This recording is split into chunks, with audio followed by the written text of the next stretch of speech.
Hola, ¿qué tal? Bienvenidos, buenas noches. Esto es Impacto BTV Estelar. Estamos en miércoles, mitad de semana y por supuesto cargados de información.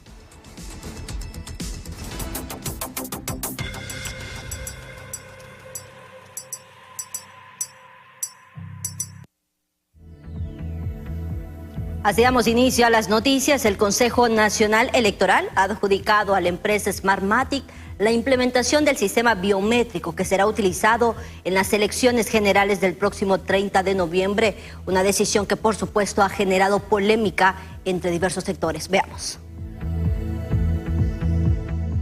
Smartmatic fue la única oferente en el proceso de licitación para la implementación del sistema biométrico y ahora será la encargada de brindar este servicio en las elecciones generales. Pese a diversos cuestionamientos de algunos sectores, el contrato comprende estos componentes principales: actualización y soporte técnico del sistema biométrico central, sistema de gestión de identidad, cliente de identificación biométrica, adquisición de nuevas licencias ABIS por un monto de 101.630.040 lempiras. Creo que al final del día fue la única empresa que postuló. Creo que ante la situación actual y del proceso no había la posibilidad de no adjudicar. Creo que un tema importante es tener claro que el sistema biométrico lo implementaron en las elecciones generales de 2021, en las primarias de 2025 y fue reconocido como un buen proceso. Pese a los señalamientos que puedan haber, Smartmatic ha hecho un buen trabajo en el país y esperemos que el Consejo Electoral, en la coordinación del trabajo que debe hacer ahora con las demás empresas que se incorporan, pueda dar un control importante de cada una de las acciones que se implementarán. Ante esta nueva adjudicación, algunos miembros del Partido Liberal aseguran que la misma empresa que adjudicó el TREP debió ser seleccionada para el sistema biométrico, añadiendo que Smartmatic dejará dudas entre la población hondureña. El mismo software o el mismo programa que se utiliza, ahora que lo han separado, en donde Smartmatic le han dado este contrato, posiblemente vaya a entrar un poco de duda en el asunto de que recuerde que el sistema biométrico es el que pone la huella, es el que verifica cuántas personas fueron a votar o cuántas veces votó la misma persona. Creemos que posiblemente haya un poco de duda. La diputada Fátima Mena del Partido Salvador de Honduras manifiesta que es normal que existan dudas en los procesos y aclara que la población hondureña es el principal veedor para que exista transparencia. De que hay un proceso de licitación, hay una ley especial. Yo creo que aquí lo que hay que hacer es veedores y la auditoría social que se necesita para poder garantizar de que las tecnologías pues se usen de forma apropiada. Me hubiera preocupado más la no adjudicación de un sistema de biometría a estas alturas y más retrasos al cronograma electoral, que ya va más del 50% de los hitos del cronograma han representado algún tipo de afectación o retraso. Desde el Partido Nacional no tardaron las reacciones y recalcan que si Smartmatic demostró capacidad, se debe confiar en la decisión de los consejeros. En las elecciones generales, pues tenemos que confiar, obviamente, en esta decisión que toma el órgano electoral por unanimidad. El tema es que garanticemos un proceso electoral transparente con mucha observación, que es otro tema que nosotros estamos pidiendo que por favor se tome la celeridad del caso, porque Libre no quiere observación nacional ni internacional. El sistema biométrico será clave para la identificación de electores en estas elecciones generales. En cámara de Ángel Maradiaga les informó Berenice Amaya. Bien, y el poder lo tiene el soberano en este nuevo proceso electoral que se acerca y sobre todo los jóvenes, quienes serán también un factor fundamental para poder elegir a las próximas autoridades que van a gobernar a Honduras. Por ello, se han convertido en un blanco de los políticos, aseguran los analistas.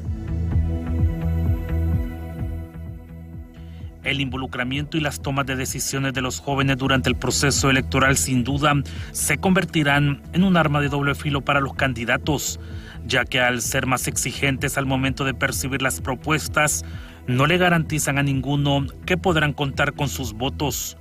Es difícil o prácticamente imposible podernos decidir por alguien que realmente quiera velar por el futuro de nuestro país. Así que creo que hay otras alternativas para no dar el voto, pero tampoco dejar que nuestro voto sea usado. Lastimosamente todos se dejan guiar por el odio y ya no es una política en base a pensamiento, es una política en base de competencia. Quién hace más, quién hace menos, quién roba más, quién roba menos. Entonces, más que todo una invitación a los jóvenes para que ellos puedan comenzar a tener su crítica propia, su juicio propio, debido a que los mayores dicen, tú no sabes nada de política, tienes que leer mucho para saber de política. Sin embargo, lo estamos viviendo día con día. El odio que hay entre compañeros de trabajo, de compañeros de aula, entre familias incluso, solo por tener un partidario. Las elecciones son el 30 de noviembre, pero se espera que esta vez exista un verdadero cambio que garantice las propuestas de los candidatos y no sean vacías como han ocurrido en tantas ocasiones. El voto joven, el voto de la mujer y el voto pensante. Los hondureños no podemos seguir votando por los mismos. Tenemos que diferenciar porque la situación de Honduras es caótica y no podemos hundirnos en la anarquía, en el autoritarismo y en el fracaso. Es necesario salir avante, pero para salir avante se necesita calidad, se necesita seriedad. Algunos sectores creen que el actual ambiente político se ha convertido cada vez más tóxico, opacando con esto el rostro de un proceso que debería ser democrático y sobre todo transparente. La gente está molesta porque ven que no hay un cambio, que siguen siendo lo mismo y más de lo mismo y más de lo mismo. Entonces la gente está molesta. Y no digamos las personas que están candidatos a diputados o presidenciales, también hacen ver el mal que hacen el partido X o este partido, no nos gusta, hubo corrupción, hubo esto, hubo lo otro. En ese sentido pienso yo de que debemos de enfocarnos no en lo personal, sino en ayudar al pueblo hondureño. Si queremos dar una buena imagen, debemos demostrar quiénes somos. Los dimes y diretes por parte de los candidatos han sido lo controversial en este proceso, que al cierre les cobrará una factura a cada uno. Con imágenes del Zambrano, les informó Walter Pérez. Y en otras noticias, se convocó nuevamente a la sesión dentro del Congreso Nacional. Sin embargo, la misma fue suspendida por problemas eléctricos, sin existir incluso los consensos entre las bancadas para poder aprobar alguno de los puntos contemplados durante esta agenda, como los préstamos para poder continuar con las elecciones. Las negociaciones para aprobar nuevos préstamos podrían estar condicionadas por chantajes, aseguran diputados del Partido Liberal, quienes se mantienen firmes en su postura de no brindar su apoyo a estas iniciativas en el Congreso Nacional, sobre todo a tan poco tiempo de las elecciones generales. Sometido al Pleno, no podemos decir cuál es la voluntad, pero en el caso de la bancada existe una decisión que estamos haciendo el estudio, pero lo más seguro es que no aprobemos préstamos. Al menos antes de las elecciones. Ese es el miedo que se tiene, la desconfianza de este país. Pero bueno, vamos a ver qué pasa. Vamos a estar aquí porque tenemos un evento en el Central Ejecutivo y vamos a estar pendientes a ver si hay una nueva convocatoria. Por su parte, los miembros del Partido Nacional consideran que al oficialismo se le cruzó el miedo al haberse anunciado la presentación de una moción para declarar como grupo terrorista al Cartel de los Soles de Venezuela, algo que habría incidido en la suspensión de la jornada legislativa. En esta sesión de hoy íbamos a solicitar la palabra para presentar una moción en la que se declare grupo terrorista al Cartel de los Soles, que está ligado al dictador terrorista y narcotraficante Nicolás Maduro, designado por el gobierno de Estados Unidos y que ha sido avalado, que ha sido respaldado y que ha sido condecorado por el gobierno de Libre. Creería yo que el Libre hoy, al no tener los votos ni para los préstamos, porque escuché al Partido Liberal que no los iba a acompañar, y también esta solicitud que hemos hecho, que tendríamos el respaldo de la mayoría para presentar esta moción. Sin embargo, el panorama terminó siendo el mismo. Una sesión suspendida por fallas técnicas de electricidad dentro del legislativo. Pero hay quienes señalaron que esto pudo tratarse de una jugada, ya que las negociaciones políticas no han avanzado lo suficiente. Hay préstamos, financiamiento, que es la continuidad más bien de lo que se había aprobado en el presupuesto general de la República, lo que se había oposición ante eso, pero sabemos que es para financiar el mismo presupuesto general. Así que esperamos que sean acuerdos con las bancadas, que al final se logre destrabar y se pueda avanzar con esa agenda. La suspensión de la sesión sigue manteniendo paralizado el legislativo, en medio de discusiones para aprobar préstamos que ascienden a más de 1.000 millones de lempiras, los cuales, aseguran los oficialistas, irán dirigidas para continuar con el proceso electoral, mientras la oposición consideran que solo es un endeudamiento más para el país. En cámara de Marvin Andino, Les informó José Luis Castellanos. Bien, y ante los cuestionamientos, después de la suspensión de la sesión legislativa, los miembros de la directiva del Congreso Nacional han sostenido que no se trató de ningún plan, como se ha dicho, sino que hubo fallas en el sistema eléctrico. El riesgo que esto implica para el equipo de audio, para el equipo de votación, para el equipo de aire acondicionados, etcétera, etcétera. Le hemos informado al presidente que no puede haber sesión en condiciones normales. Por tanto, pues el presidente en los próximos minutos informará a los diputados que no puede haber sesión en el Pleno del Congreso Nacional. Y siempre en temas que tienen que ver con el legislativo, el Partido Libertad y Refundación ha manifestado su intención de aprobar la Ley de Justicia Tributaria antes de que concluya el actual periodo.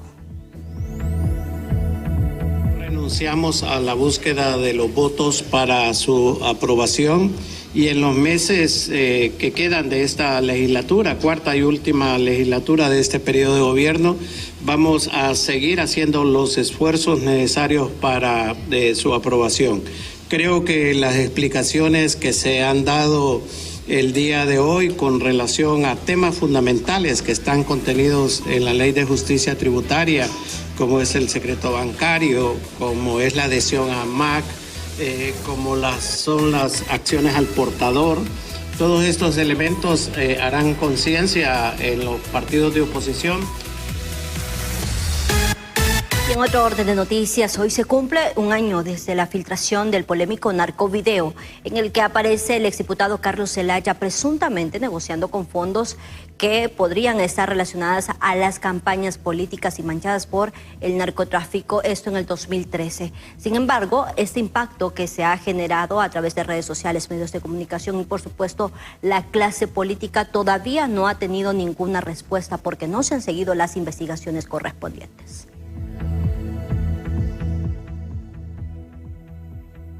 El video que estremeció a Honduras, catalogado por muchos como el narcovideo, reveló a Carlos Zelaya, hermano del expresidente Manuel Zelaya, sentado junto a supuestos narcotraficantes en conversaciones que habrían tenido como fin financiar campañas electorales. Un año después, la justicia, especialmente el Ministerio Público, sigue en silencio. Desde distintos sectores cuestionan que ni el ente acusador del Estado ni cortes internacionales han emitido acusaciones formales. No ha investigado realmente lo que el pueblo hondureño le ha exigido que investigue. Es que necesita mucha investigación, puesto que allí él dijo que recibía dinero y además dijo que la mitad de ese dinero era para el comandante. Selectiva, una justicia politizada y definitivamente es vergonzoso porque este fiscal general no realiza investigaciones al respecto, simple y sencillamente porque quien lo tiene ahí, Libertad de Refundación. Mientras tanto, desde el partido de gobierno advierten que las resoluciones en torno a este caso no dependen únicamente del Ministerio Público.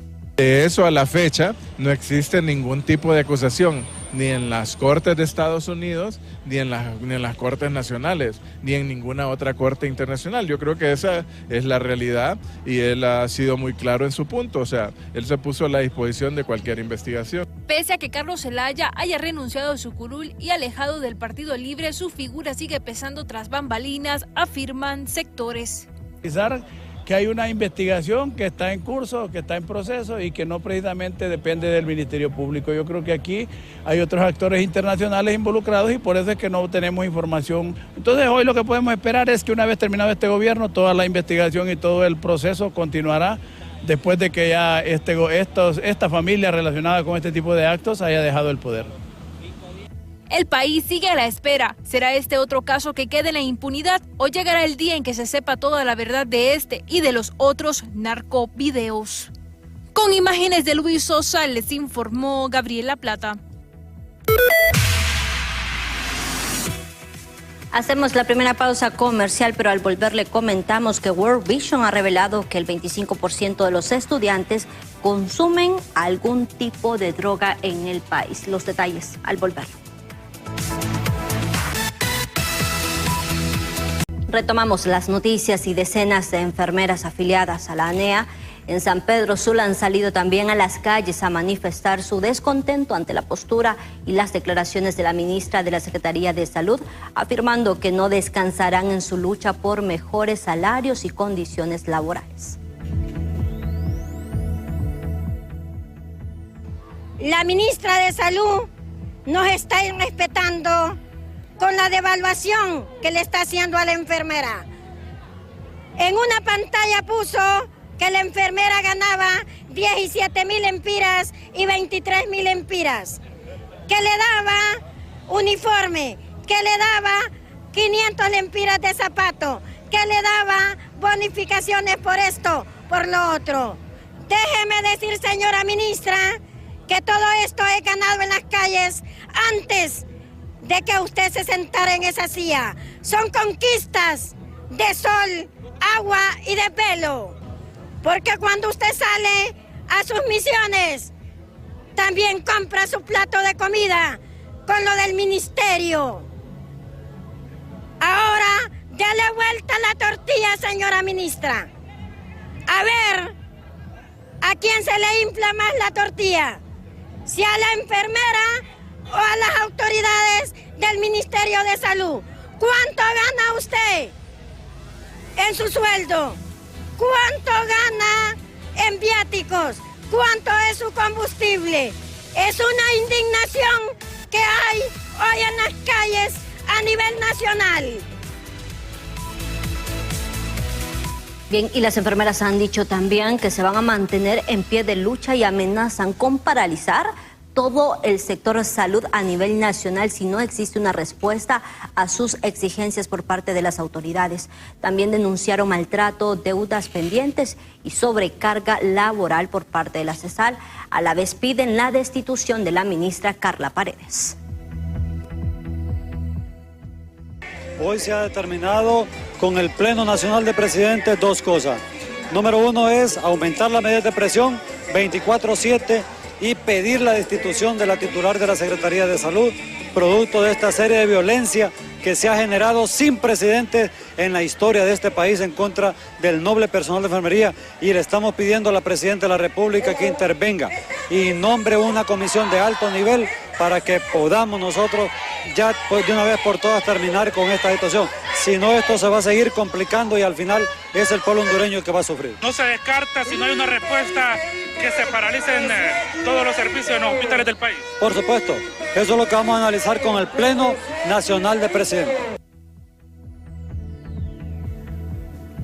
Y a propósito, la Secretaría de Salud también da un golpe a todas las enfermeras y enfermeros auxiliares, ya que han comenzado las audiencias de descargo para los despidos ante las constantes protestas que han mantenido, ya que aseguran se les ha cumplido en todos los aspectos, eso en un 99% aseguran. Veamos.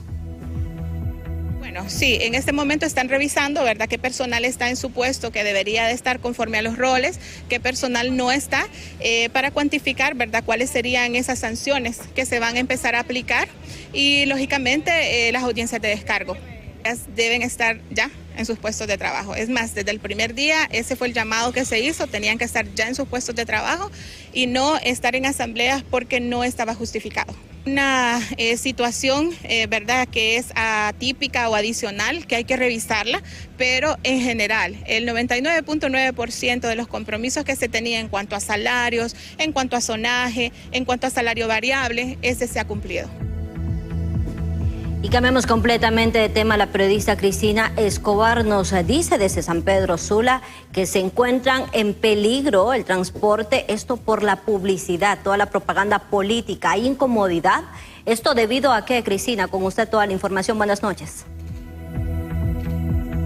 Buenas noches, licenciada. Tal como lo apunta, pues una polémica en rueda, como lo hemos titulado, debido a que ahora pues el transporte público está siendo fuertemente criticado porque ya se inicia a ver esta publicidad política en ellos, pero realmente hay aquí una prohibición, don Helio, que no les permite a ustedes como gremio del transporte público poder participar en esta propaganda política.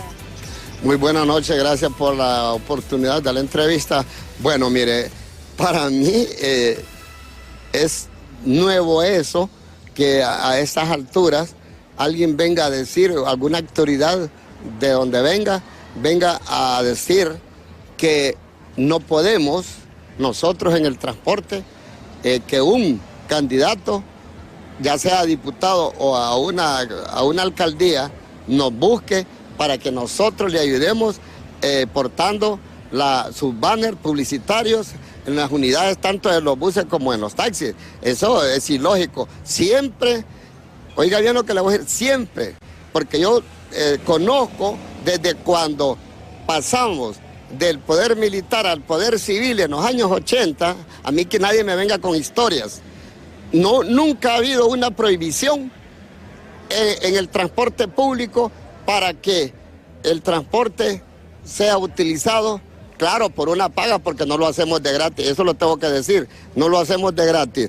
A mí siempre, como dirigente, el rubro de los taxis, siempre los candidatos, los políticos de los diferentes partidos nos han buscado para que nosotros en las unidades de taxi portemos los banners publicitarios de los diferentes candidatos. Y nunca ha habido una prohibición, que yo sepa, sería irrisorio que venga una autoridad, llámese de vialidad de transporte o del Instituto de Transporte, lo cual pienso que eso no va a ocurrir, porque seríamos los primeros en lamentar eso y en enfrentar eso, porque como le digo, no hay que yo sepa, no existe ninguna ley que nos prohíba a nosotros que participemos en la campaña portando los banners publicitarios, de los diferentes candidatos. Niegan rotundamente, don Helio, entonces, si están con esta prohibición.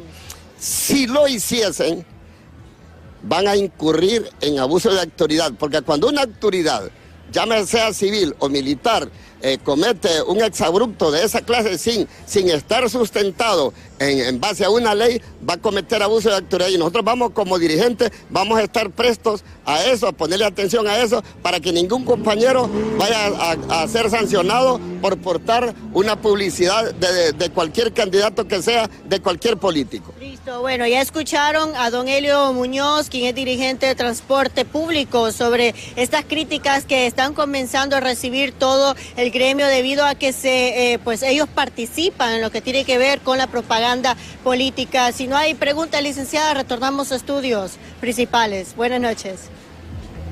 Un aplauso, buenas tardes. Buenas noches, gracias Cristina Escobar por esta información. Ahora bien, por otro lado, pese a que a inicios de julio la candidata designada presidencial, Angélica Álvarez, había afirmado que Libre decidió suspender a Isis Cuellar de sus cargos dentro del partido y del Congreso por el escándalo del video del cheque que reveló supuestos actos de corrupción en la Secretaría de Desarrollo Social Sedesol junto a su ex titular José Carlos Cardona, la misma diputada ha reaparecido en sus redes sociales y a través de un video ha confirmado que sigue activa como coordinadora del departamento y también como legisladora. Veamos. Como siempre lo dijimos, la victoria nos pertenece porque hemos trabajado para ello. Así es de que a seguir trabajando, a unificarnos, a seguir levantando la bandera del Partido Libertad y Refundación con orgullo. El mejor aprendizaje que podemos tener de este proceso electoral en el departamento de Copán es la disciplina y la lealtad con la que salimos triunfadores. Así es de que su diputada Isis Cuellar, como una buena soldada, sigue al frente para poder entregarle a este partido una victoria contundente en noviembre en el departamento de Copán.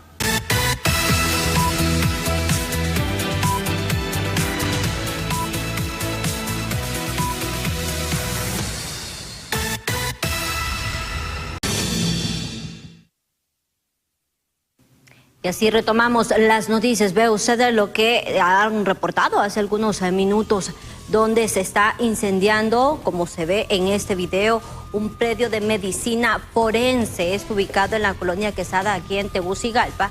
Se dice que son al menos 40 cuerpos los que se encuentran en el lugar. Sin embargo, pues todavía no se tiene mayor información acerca de lo que podría estar pasando realmente, lo que provocó este incendio que se ha producido en medicina forense. Esto hace algunos minutos, ya Los periodistas pues se están trasladando al lugar para poder informarles a detalle acerca de lo ocurrido, que se ha estado reportando también por parte de todos los ciudadanos sobre este incendio en la colonia Quesada, que pertenece este predio precisamente a Medicina Forense. 40 cuerpos dicen que al menos están en este lugar, una información que por supuesto sigue siendo preliminar, no está completamente confirmada, pero más adelante les estaremos informando.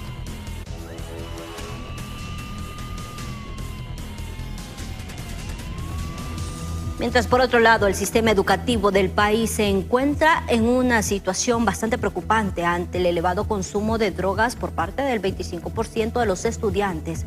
Así lo ha revelado un informe presentado por la organización no gubernamental World Vision. Diferentes organizaciones de la sociedad civil, la academia y del Estado realizaron un estudio con una muestra de 6.121 jóvenes encuestados de 7º a 12º grado entre las edades de 12 a 17 años, la cual refleja que el 25% de estos ya están consumiendo algún tipo de droga. Que casi un 25% está consumiendo alcohol, hay un 22% que está consumiendo el vapeo, que no es considerado como una droga, más los jóvenes lo ven como que si fuese un acto de moda social, y lo cual lo vuelve más peligroso. Y también otras sustancias que están siendo adoptados por los adolescentes en ámbito educativo. El estudio también nos refleja que las niñas están consumiendo tan igual que los niños. Los representantes de la academia que participaron en la realización del estudio aseguran que los datos revelados en el consumo de drogas en la población estudiantil son preocupantes. Sí, es una emergencia, es una total urgencia, porque este es donde estamos apostando el futuro del país. Y si no nosotros actuamos ahora, esto vamos a tener que pagarlo más temprano que tarde. De acuerdo con usted, es una emergencia realmente. Porque lo que estamos programando a futuro, porque recuerde, estos son cerebros que están en formación. Si usted lo forma hacia las adicciones, estos son adultos que van a navegar en esta adicción por el resto de su vida, y que van a poder aportar a la sociedad va a ser muy poco. Las autoridades de gobierno aseguran que es preocupante la prevalencia del consumo de algún tipo de droga en los jóvenes que están en el sistema educativo. Para promocionarles que tenemos consejerías para este tipo de temas, para poder dar un acompañamiento, porque es, como lo vimos el día de hoy, es general en todo el tipo de sustancias. Estamos teniendo en más de 1 de cada 20 jóvenes ya consumiendo elementos como cocaína, como opiáceos, que se conoce que es la nueva también epidemia de drogas, así que tenemos que trabajar de manera articulada. La investigación refleja que el 26.3% de los jóvenes encuestados ha consumido alcohol, el 22.5% vapeo, el 18% tabaco, un 8.6% marihuana y un 4.6% cocaína. Según estudio realizado por diferentes organizaciones, el 25% de los jóvenes hondureños entre los 12 a 17 años ya consumen algún tipo de droga, problema que pone en peligro el futuro del país si no se implementan programas de prevención en las escuelas y colegios, aseguran los expertos. En cámara, Jesús Sánchez les informó Luis Drón.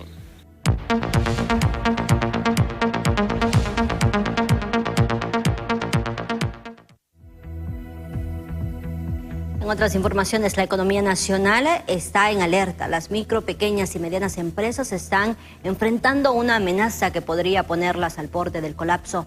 La imparable llegada de los productos chinos a precios tan bajos que para muchos es imposible poder competir. La preocupación crece en cada rincón del país. Desde tiendas de ropa hasta ferreterías, los productos de origen chino están dominando los estantes. Las MIPYMES se sienten acorraladas, luchando contra una competencia que aseguran es desleal. Ahora la invasión china es un desorden completamente, que China populista se haya invadido a San Pedro Sula especialmente, y sin ningún control para tener algo diferente en beneficio de nosotros. Nos están exigiendo que nos formalicemos. Si no tenemos el financiamiento, no estamos pidiendo capital semilla, estamos pidiendo préstamos para retornar su pago. Eso nos ha debilitado grandemente. ¿Y por qué darle tanta oportunidad a los chinos? No pagan introducción de mercadería, no pagan el 15%. ¿Cuál es el beneficio que obtiene el país? Ninguno entonces, solamente venir a hacer el daño a la micro, pequeña y mediana empresa. El problema no es solo la competencia. Según expertos, la falta de políticas de protección a la industria local agrava la crisis. La llegada masiva de productos importados a precios tan bajos puede llevar a la quiebra a muchas MIPYMES, que son el motor de la economía hondureña. Se debe de proteger al productor nacional, se debe de proteger al empresario nacional, aquel que ha arriesgado el capital aquí en nuestro país, que está generando empleo, porque esos inversionistas chinos no vienen a generar empleo. Incluso muchos de ellos no pagan impuestos. En ese sentido, me parece que debería de aplicársele o debe de hacerse un análisis para establecer algún tipo de arancel para no dejar desprotegidos a nuestros productores, a nuestros compatriotas que están generando empleo y que hoy por hoy pues están siendo muy afectados con estos productos. El llamado es claro. Las MIPYMES piden al gobierno medidas urgentes para proteger la producción nacional. La situación descrita por los afectados como una competencia desleal pone en riesgo no solo la rentabilidad de miles de negocios, sino también la estabilidad laboral de un sector que representa una de las mayores fuentes de empleo en el país. Con imágenes de Rigoberto Escobar, les informó Cintia López. Y por otro lado, las autoridades de gobierno han inaugurado una moderna planta de procesamiento de alimentos, esto con un fondo reembolsable o no reembolsable de la República Popular China que superan los 700 millones de lempiras. Con una inversión que supera los 100 millones de lempiras y el apoyo del gobierno de la República de China, el gobierno ha inaugurado justamente este día en Comayagua un moderno sistema de procesamiento de alimentos.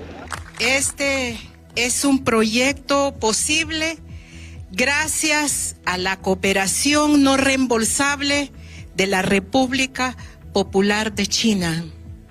Esta hermandad que hemos establecido nos está permitiendo hoy ver sus frutos, embajador. Estamos construyendo 6 centros más agrícolas en Valle, en Paraíso, en Santa Bárbara, en Cortés, Atlántida, Comayagua y en ese departamento tan retirado y tan lejano, el departamento de Gracias a Dios. Y esto representa una inversión de más de 648 millones de lempiras. Queridos estudiantes, creo en la juventud, creo en la educación. El ministro de Educación, Daniel Esponda, menciona que también simultáneamente a nivel nacional son inaugurados 7 de estos centros de procesamiento de alimentos. Esta Escuela Agrícola de Comayagua la fundamos en el año 2022 y la inversión de una generosa cooperación del gobierno de China Popular supera los 92 millones de lempiras y una contraparte hondureña de 5 millones. Pero esto mismo que está ocurriendo hoy en Comayagua se está desarrollando en las otras 6 escuelas agrícolas. Estamos hablando de una inversión que anda rondando casi los 700 millones de lempiras. Y esto va a permitir ponerle un valor agregado a nuestras escuelas agrícolas, dado que esta planta de procesamiento nos va a permitir procesar hortalizas, lácteos y cárnicos. Son 7 departamentos los que reciben este beneficio y como ya hemos mencionado son 700 millones de lempiras los que se han destinado para la mejora del sistema de producción del país, pero también para la optimización de los recursos académicos de estudiantes de secundaria. Con cámaras de Walter Pérez, les informa César Euseda. Deposita, suma y arranca, porque si depositas o incrementas tus ahorros con 500 lempiras o más, participas en el sorteo de 6 carros Jetour nuevos. Son 6 carros en 6 meses y 6 ganadores. Conviértete en uno de ellos, ahorra y participa con Ficosa.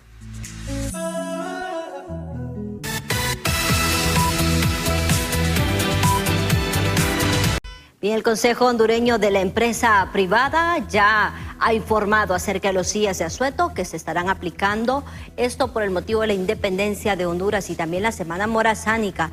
En cuanto al 15 de septiembre, que este año recae en un día lunes y marca además el 284 aniversario de independencia, el COEP ha recordado que el feriado es inamovible.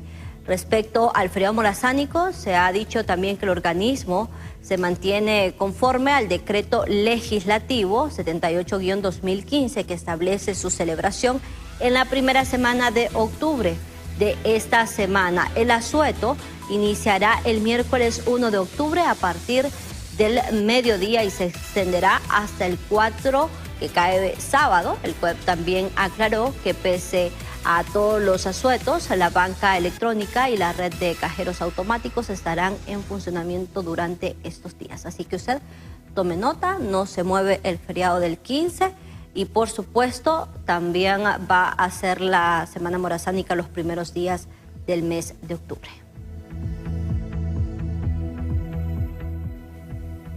Pero además, el feriado de la Semana Morazánica dejará una movilización de más de 1 millón de hondureños promoviendo distintos destinos rurales, culturales y agroturismo, así lo han dicho las autoridades. Veamos. Hemos estado haciendo distintas campañas de promoción, siempre procurando que los hondureños y las hondureñas elijamos Honduras como primer destino turístico, que no nos vayamos al extranjero porque esas son divisas que dejamos ir.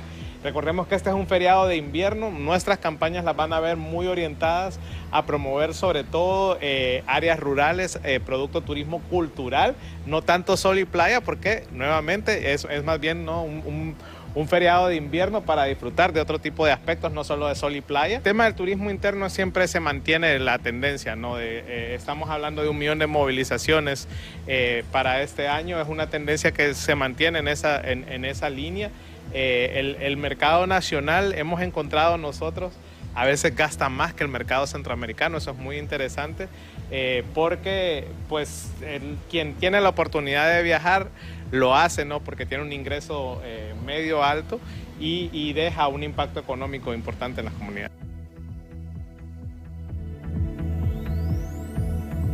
Cambiamos completamente de tema porque la unidad de la policía ya ha extendido ese día un simposio donde se encuentra la periodista Berenice Amaya. Usted en el lugar, Berenice, buenas noches.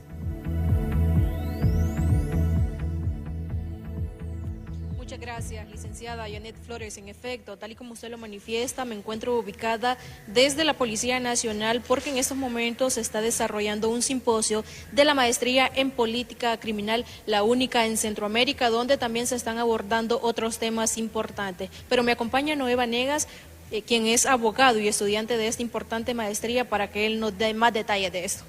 Estamos muy contentos de traer este simposio histórico en Honduras, porque la maestría de política criminal es única en Honduras y en Centroamérica. Lastimosamente en nuestra región no ha habido el estudio y la ciencia aplicado al combate del crimen. Pero esta maestría de política criminal que trae la Universidad Nacional de la Policía de Honduras y ha abierto las puertas no solo a gente de la policía, sino a todos los profesionales que ya tienen un grado de licenciatura, abogados y demás. Y somos esta primera promoción que está trayendo por primera vez a la palestra pública. Hablemos de combatir el crimen, pero científicamente, no imitando, no con ideas solo políticas, sino con ciencia, con estudio aplicado al combate del narcotráfico, la trata de personas, todo tipo de delitos de crimen organizado. Estamos acá tratando de traerle al país soluciones científicas a través de este simposio, donde los mismos maestrandos hemos hecho investigaciones científicas para abordar todas estas temáticas y presentar soluciones reales de país. Importante que las personas se puedan unir a estudiar esta maestría. Claro que sí, el estudio es lo que va a sacar adelante nuestro país en todas las áreas. Y creo que en el área de seguridad Honduras merece un país más seguro, un país donde la ciudadanía tenga confianza, no miedo. Pero a veces no sabemos cómo hacer las cosas, no sabemos cómo atacar el crimen. Actualmente, por ejemplo, tenemos a las cárceles están militarizadas, no hay una rehabilitación en los centros penales, hay mucha reincidencia y hay mucha falta de aplicar la ciencia y hay mucha ignorancia en el combate al crimen. Por eso es importante que nos preparemos. En esta universidad también está la maestría de criminología y hay otras maestrías que están trayéndole al pueblo hondureño oportunidades de especializarse para que podamos forjarnos como profesionales que le demos al país más seguridad. Muchas gracias a Noé Vanegas, quien es estudiante de esta maestría en política criminal, quien nos amplía información en qué consiste esta maestría y, por supuesto, este simposio que se está desarrollando aquí en la Universidad de la Policía Nacional. Retorno al estudio central. Buenas noches.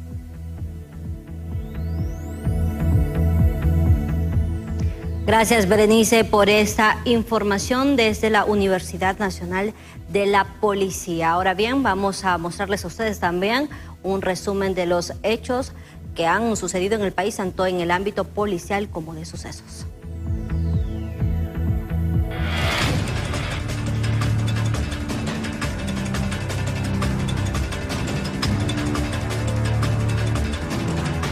Un ataque en la comunidad de Feo, en Bonito Oriental, Colón, dejó muertos a Carlos y Ariel Lara, padre e hijo. Otro de sus hijos, presuntamente menor de edad, resultó herido y fue trasladado de urgencia a un centro asistencial, donde su estado se reporta crítico.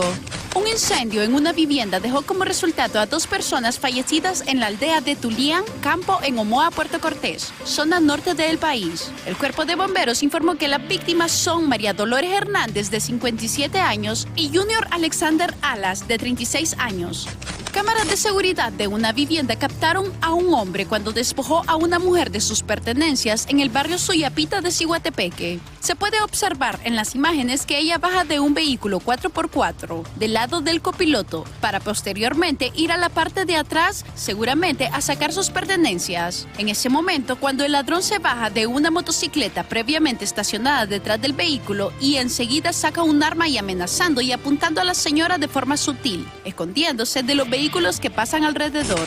La Policía Nacional detuvo a un hombre en Marcala, La Paz, acusado de abusar sexualmente de su amigo mientras ambos estaban bajo los efectos del alcohol. La captura fue realizada por la Unidad Departamental de Policía. Hasta aquí llegamos con el resumen de sucesos, les informó Ceylin Amador.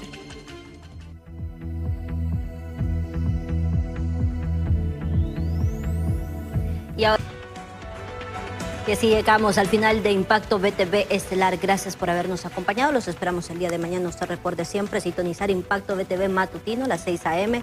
Después Diálogo de Impacto y, por supuesto, Hola Honduras. Que tengan una feliz noche.